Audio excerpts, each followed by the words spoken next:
Oh, yun.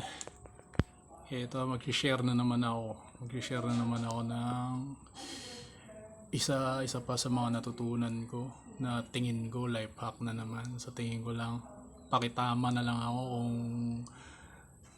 tama ba yung pagkakaintindi ko sa hack. Basta tingin ko life hack to eh. Sa tingin ko sa mga sinasabi ko to life hack tong mga to. Ito natutunan ko rin sa ibang magaling na tao, sa ibang magagaling na tao. Naniniwala din ako sa natutunan ko na to. Yung piliin natin, piliin natin yung gusto natin na makahawa sa atin.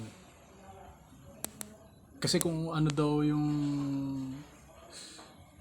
nahawaan tayo ng kung ano mang energy, kung ano man. Halimbawa may pinakikinggan tayo. Halimbawa may pinakikinggan tayo, yung pinakikinggan natin nakakalungkot. Dahil nakakalungkot yung pinakikinggan natin, nahawaan tayo ng lungkot. Ganun. Kaya halimbawa may kasama tayong, may sinamahan tayong tao. Yung sinamahan nating tao masayahin. Nahawaan din tayo ng kasayahan. Ganun. Nahawa tayo sa pagka-komedyante ng isang taong masayahin kung sumama tayo sa masayahin. Ganun.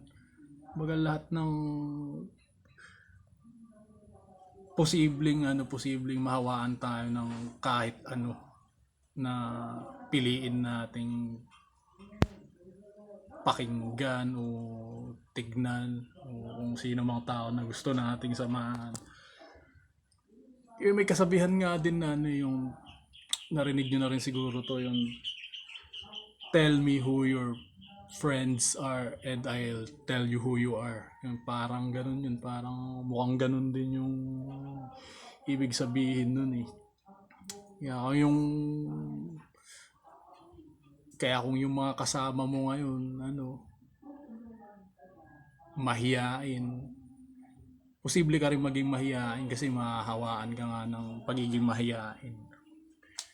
O kaya kung ano man, masayahin, malungkot, masaya o negatibo, positibo,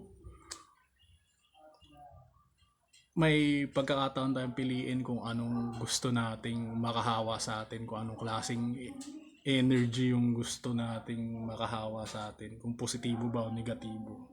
Tingin ko gets nyo naman. So ayun, ay susunod pa.